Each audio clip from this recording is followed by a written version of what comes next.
আসসালামু আলাইকুম প্রিয় দর্শক, ফাইনালি চলে আসলাম আপডেট ও গুরুত্বপূর্ণ কিছু নিউজ নিয়ে আপনাদের মাঝে। প্রিয় দর্শক, অবশ্যই ভিডিওটি শেষ অবধি দেখবেন। দর্শক, আপনাদের কাছে ছোট্ট একটি অনুরোধ, দেশ এবং দেশের বাইরে হলে কমেন্ট বক্সে লিখে জানিয়ে দেবেন, আর চ্যানেলে নতুন হলে সাবস্ক্রাইব করে পাশে থাকা বেল বাটনটি অবশ্যই অল করে দেবেন, কারণ পরবর্তী আপডেট নিউজ সবার আগে পাওয়ার জন্য প্রিয় দর্শক আর অবশ্যই একটি লাইক দেবেন। দর্শক, আর দেরি নয়, মূল ভিডিওতে যাওয়া যাক। এরপর আমি ইঞ্জিনিয়ার কিংবা মাস্টার জিজ্ঞাসা করলাম যে আমার একটু ঢাকায় মেডিকেলের দরকার, নেওয়া যাবে কিনা।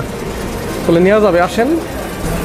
পরে ওনারা বললো যে ইঞ্জিনের যে ড্রাইভার যে গাড়ি চালায় না, যে সিটটা, ওনার সিটার পিছনে আমাকে দাঁড়াইতে বললো যে আপনি এখানেই দাঁড়ায় থাকেন। আমি দেখলাম যেটা, তো ওই লাইনে দেখলাম যে একটা মালগাড়ি আসতেছে। আসতেই ড্রাইভার উনি অনেক চেষ্টা করছে প্রাণপণ যে গাড়িটারে মানে ব্রেক করাবো, গাড়ি ব্রেকার করাইতে পারে নাই। তখন ড্রাইভার একজন জ্বালানি লাভ দিয়ে নামছে, আরেকজন যে ছিল উনিও নামতে পারে না, আমিও নামতে পারি নাই। তখন যখন গাড়ি মুখোমুখি সংঘর্ষ হয়ে গেল, সংঘর্ষ হওয়ার পর আমি আর কিছু বলতে পারি না।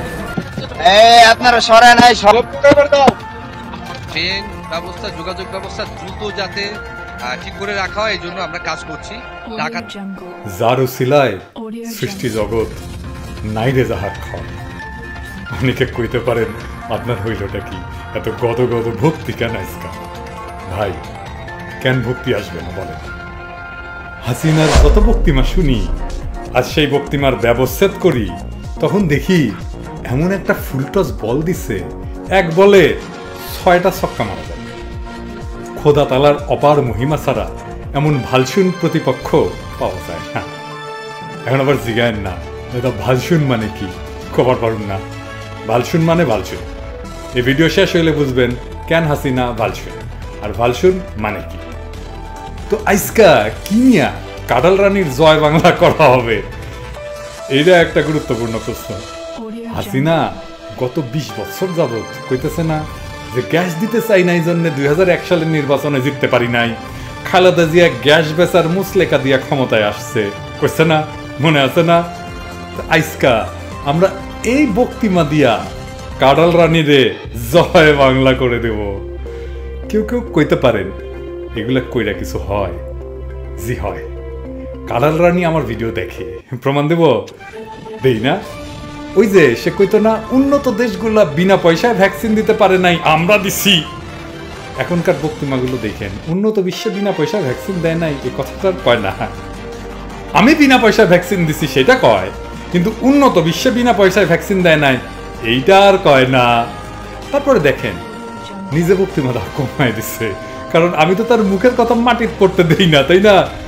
এখন কাবুয়া কাদের লাগাই দিচ্ছে, সে মাঝে মাঝে বক্তিমা দেয়। তো আসেন আমরা কাজের কথায় আসি। আগে দেখে নিই কাঁঠাল রানী 2001 সালের নির্বাচনে না জেতা নিয়া কি কইছে। 2001-এ আমি সরকার আসতে পারিনি। কেন পারিনি? কারণ আমি গ্যাস বিক্রি করতে রাজি হইনি। ভারত গ্যাস কিনবে, আমি আমার গ্যাস বিক্রি করব না। আমেরিকান কোম্পানি গ্যাস বেচবে, আমি তাদের বলে দিচ্ছি আমি তো আমার নিজের দেশের গ্যাস বেচবো না। চক্রান্ত করা হলো, কারা কারা চক্রান্ত ছিল আমি জানি। আমরা আসতে পারলাম না। ইদানিং আবার এই ভিডিও ক্লিপগুলায় কপিরাইট। যদি ভিডিওটা দেখতে না পারেন তাহলে ডেসক্রিপশনে দেখবেন, সেখানেও ক্রিপ্টাল লিংক দেওয়া আছে, সংবাদও পাবেন। এই যে দেখেন সংবাদ কি কইছে। অভিযোগ গুরুতর। সে নিজে বলতেছে ভারতের তাকে হারাইছে, মানে ইন্ডিয়াকে গ্যাস দিতে চায় না, এই জন্য ভারত দিয়া তাকে নির্বাচনে হারাই দিছে, বাংলাদেশের নির্বাচন। ভয়ানক কথা। তার মানে ইন্ডিয়া চাইলে দিয়া কাউরে নির্বাচনে হারাইতে পারে, আবার জিতাইতেও পারে, ঠিক কিনা? তাহলে আমাদের এখন দেখা উচিত 2001 সালে ক্ষমতায় এসা খালেদা জিয়া ইন্ডিয়াতে গ্যাস বেচছিলেন কিনা, তাই না? দেখা উচিত না? দেখবো, আসেন দেখি। ভারতে গ্যাস রপ্তানির চুক্তি করে হাসিনা 2019 সালে ইন্ডিয়ায় গিয়া। এই যে দেখেন, এই যে এইটা বাংলাদেশের প্রথম গ্যাস রপ্তানি। সংবাদে কি বলছে আমি একটু পড়ি, হ্যাঁ, কালের কণ্ঠ। তো ওই যে ইয়ের পত্রিকা আর কি, ওই যে এক ভূমিদস্যু আছে না, ওর ওইখানে ইমদাদুল হক মিলন, আবার সব আওয়ামী লীগের পত্রিকা। তো দেখেন ওদের পত্রিকা থেকে দেখেন, তো লিখছে বাংলাদেশ এই প্রথমবারের মতো তাদের তরল প্রাকৃতিক গ্যাস ভারতের উত্তর পূর্বাঞ্চলে রপ্তানি করবে বলে দুই দেশের পক্ষ থেকে ঘোষণা করা হয়েছে। প্রধানমন্ত্রী শেখ হাসিনা দিল্লি সফরের তৃতীয় দিনে গতকাল শনিবার এ ঘোষণা দেওয়া হয়। জয় বাংলা। তো কি মজা না? তো দেখলেন তো, প্রথমবারের মতো গ্যাস রপ্তানি, এইটাই প্রথম বাংলাদেশের গ্যাস রপ্তানি। এর আগে কখনো গ্যাস রপ্তানি হয় নাই, তাই না? কালের কণ্ঠই বলছে তো, তাই না? দেখছেন তো, তাই না? আচ্ছা, তো হাসিনা যে কইয়া বেড়াচ্ছে, আপনারা তো শুনলেন খালেদা জিয়া নাকি ইন্ডিয়াতে গ্যাস বেচার মুসলেকা দিয়া ক্ষমতায় আসছিল। তো 2019 সালে হাসিনা কি খালেদা জিয়ার সেই মুসলেকা বাস্তবায়ন করলো গ্যাস বেচার চুক্তি কইরা? ইন্ডিয়াতে তো সে নিজেই গ্যাস বেচলো, তাই না? প্রমাণ তো দেখলেন, তাই না? আর সে বলে খালেদা জিয়া মুসলেকা দিয়া ক্ষমতায় আসছে। আচ্ছা, এইটা তো চুক্তি আর ঘোষণা, তাই না? কবে গ্যাস গেছে ইন্ডিয়াতে আমরা একটু দেখি, হ্যাঁ দেখবো? আচ্ছা, দেখেন কি কইতেছে নিউজে। বাংলাদেশ থেকে প্রতিদিন 36 টন এলপিজি যাচ্ছে ত্রিপুরায়। 36 টন প্রত্যেক দিন যাচ্ছে, কিন্তু হ্যাঁ প্রত্যেক দিন নিয়ে যেতেছে গ্যাস। বাংলাদেশে নাকি গ্যাস নাই, আবার হাসিনা কয়। যাই হোক, তো কে কে দিচ্ছে জানেন? দরবেশ বাবার বেক্সিমকো আছে, আর ওমেরা পেট্রোলিয়াম আছে। ওমেরা কার জানেন? জানেন জানেন না? না, ওমেরা হইতেছে আজম জে চৌধুরীর। আজম জে চৌধুরী কে জানেন?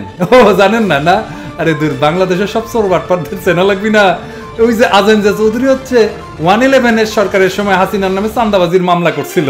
হাসিনা নাকি তার কাছ থেকে 3 কোটি টাকা চাঁদা চাইছে। এই মামলার চার্জশিট দেওয়া হয়েছিল, কিন্তু পরে হাসিনা ক্ষমতায় আসার পর আজম জে চৌধুরী এটা প্রত্যাহার করে, আর হাসিনা খুশি হইয়া ইন্ডিয়ায় গ্যাস পাচারের কাজটা দেয়। আচ্ছা, তো এইগুলা চোরবাটপারদের চিনা রাখবেন, কামে দেবে আর কি। হ্যাঁ, এক এক করে চোরবাটপারদের চিনা রাখতেছি। বাংলাদেশের কারা লুটপাট করতেছে আর কি, বাংলাদেশকে কারা চুইসা খাইতেছে জানতে হবে না? তো আপনাকে প্রশ্ন জাগে না যে পিনাকি যে বাংলাদেশের সব বড় লোকদের পশ্চাতে কাটে দিতেছে কোন সাহসে? সাহস জনগণের শক্তিতে, বুঝছাও? তো বাংলাদেশের সংখ্যাগরিষ্ঠ মজলুম যাদের রক্ত চুইসা এগুলো এলিট হয়েছে, পরলোক হয়েছে, তারা মুইতা দিলে এরা কিন্তু ভাইসা যাবে। আমি ওই শক্তিতেই কথা বলি, বুঝছাও? তো এই শক্তি সবারই লাগবে কিন্তু বুঝা, যে নিজের কেমন শক্তি আছে। এই শক্তি বুঝা গেলে এই এলিটদের সকাল বিকাল সকাল সন্ধ্যা দাবরানির উপরে রাখা লাগবে। এগুলোর দাবরানির উপরে না রাখা গেলে কিন্তু বাংলাদেশকে রক্ষা করা যাবে না, বুঝছাও? তো হাসিনার দলের লোকেরা এখন করার চেষ্টা করবে যে আরে না না, এটা দেশের গ্যাস রপ্তানি হইতেছে না, এটা কাঁচামাল আমদানি করে বানায় তারপরে রপ্তানি করা হইতেছে। আমরা এলপিজি রপ্তানি করতেছি, এটার কাঁচামাল আসে বাইরে থেকে। আমাকে বেকুব ভাবে তো তাই এই সমস্ত কয় আর কি, ধুন কয় বোঝানোর চেষ্টা করে। তো যাই হোক, তো এলপিজি গ্যাস কোনটা জানেন তো? জানেন না? ওই যে বাসা বাড়িতে আমরা যে সিলিন্ডারের গ্যাস ব্যবহার করি না, ওইটা এলপিজি। তো এটা কিন্তু আওয়ামী লীগের লোকজন ক্যাম্পেইন চালাইছে এক সময় যে না না, আমরা তো বাংলাদেশের গ্যাস রপ্তানি করতেছি না, আমরা রপ্তানি করতেছি আমদানি করে এলপিজির কাঁচামাল আনি, বানাই, তারপরে বানায় ইন্ডিয়ারে দেই। কারাল রানী, ও কারাল রানী, শোনো, তুমি বাংলাদেশের মানুষের তুমি বেকুব ভাবো না। তুমি নিজে একটা উন্নত মানের বেকুব, কিন্তু বাংলাদেশের মানুষ না, বাংলাদেশের মানুষ বেকুব না। আসেন আমরা সরকারি ওয়েবসাইট থেকে দেখি এলপিজির কাঁচামাল কই থেকে আসে, তাই না? দেখবো? আচ্ছা দেখি। ইস্টার্ন রিফাইনারি লিমিটেড ইআরএলএ ক্রুড অয়েল প্রক্রিয়াজাত করার সময় উপজাত হিসাবে উৎপাদিত এলপিজি সংরক্ষণ করে বোতলজাত পূর্বক গৃহস্থ কাজে ব্যবহারের জন্য বাংলাদেশ পেট্রোলিয়াম কর্পোরেশন বিপিসি এর নিয়ন্ত্রণে পরিচালিত যমুনা অয়েল কোম্পানি লিমিটেড কর্তৃক 1977-78 সালে উত্তর পতেঙ্গা চট্টগ্রামে এলপিজি স্টোরেজ ও বটলিং প্ল্যান্ট প্রকল্পটি নির্মাণ করা হয়, তাই না? সরকারি ওয়েবসাইটে কইছে তো, তাই না? আমরা কই নাই, তাই না? তো তার মানে কি? এটা বাংলাদেশের গ্যাস, তাই তো? মানে খনিজের তেলটা যখন এটা ঠিকঠাক করে ব্যবহারের উপযোগী করে, তখন তার কিছু উপজাত বেরোয়, ওখান থেকে কিছু বেরোয়। তো সেই যেমন খাসি রান্না করতে গেলে তেল বেরোয় না, ওই রকম আর কি। ওইটা ক্রুড অয়েল ঠিক করতে গেলে, খনিজের তেল ঠিক করতে গেলে ওই এলপিজি বাড়ায়, বুঝছাও? তো গ্যাস তো বেচতেছেই, আবার মিছা কথা বলে, দেখছেন কেমন গ্যাসটা। শুধু তাই না, কিন্তু সমুদ্রের গ্যাস রপ্তানির সুযোগ রেখা তৈরি করা হয়েছে নতুন উৎপাদন অংশীদারি চুক্তি বা পিএসসি। এই যে দেখেন, এটা আবার অনুমোদন দিচ্ছে কে? হাসিনার মন্ত্রিসভা কমিটির অর্থনৈতিক বিভাগ, বুঝছাও? তো কাটাল রানী, এই যে তুমি বেসুমার গ্যাস বেচতেছো, আরো অনেক কিছু বেচছো, যাই হোক, কিন্তু গ্যাস যে তুমি বেচতেছো এবং এইসব তো তোমার আমলেই হইতেছে, তাই না? তো তুমি চুক্তি টুক্তি কিন্তু তুমিই করছো, তাই না? আমরা তো দেখলাম আইন টাইনে তুমিই করছো। তো তুমি কারে মুসলিকা দেয়া ক্ষমতা আসছিলা? হ্যাঁ, কারে? আমি কোনো অনুমানে যাব না। তোমার লেসপেন্সার গো লাগাই দাও আমার পিছে এই বইলা আমি নাকি গুজব ছড়াই। জি না, আমি প্রত্যেকটা কথা রেফারেন্স দিয়া বলি। তারপরেও মুজিবিস্তানের মিডিয়া আমার এই গুজববাজ বলে, তাই না? ওই যে ইটিভি না কি টিভি আছে, না আর টিভি না কি টিভি আছে, যাই হোক। তো আসো আমরা দেখি তুমি যে মুসলিকা দিয়া নেগোসিয়েশন কইরা ক্ষমতায় আসছো, এটা কে বলছে? কে বলছে বলেন তো, কে বলছে? না না, এটা মির্জা ফখরুল বলে নাই, খালেদা জিয়া না, খালেদা জিয়াও বলে নাই, তারেক রহমান না, তারেক রহমানও বলে নাই। বলছে তোমার নিজ দলের সাধারণ সম্পাদক আব্দুল জলিল। আব্দুল জলিল, সে তখনও তোমার দলের এমপি, সে বক্তব্য দেওয়ার জন্য বহিষ্কার হয় নাই। আসেন শুনি তার কথা কি বলছে, শুনি। যে ক্ষমতার এই বিপুল বিজয় এর পেছনে একটা আনুষ্ঠানিক উনি বন্দি অবস্থায় আমেরিকা গেলেন না, আস্তে আস্তে পালায় গেল। 3 দিন পরে আস্তে আস্তে ঢাকায় কে নিয়ে আসো? রেহানা নিয়ে আসো না, নিজে ফেরত আলাপ করে। And you are planted there? এটা তো কে বলতে পারেন? 9% আওয়ামী লীগের নেতারা যারা ক্যাবিনেটেও যারা আছে, they have link up with DGFI. DGFI আমাকেই পারে নাই তাদের নিয়ন্ত্রণে নিতে। তো কাটারানি, তুমি কারে মুসলিকা দিয়ে ক্ষমতায় আসছো সেটা বলার দরকার না, আমরা জানি। হ্যাঁ আমরা জানি, আমরা কিন্তু গোপন কথা কাউকে বলি না। হ্যাঁ, কবি বলছেন কিছু কথা থাক না গোপন। তো এই যে আমার পুত্র ভ্রাতা এবং ভগ্নীরা, এই ভালসুন মানে কি বোঝা গেছে তো? হ্যাঁ, হাসিনা একটা উন্নত মানের ভালসুন বোঝা গেছে তো? হ্যাঁ, ভালসুন মানে কি? ভালসুন মানে ভালসুন বোঝা গেছে, বুঝছো?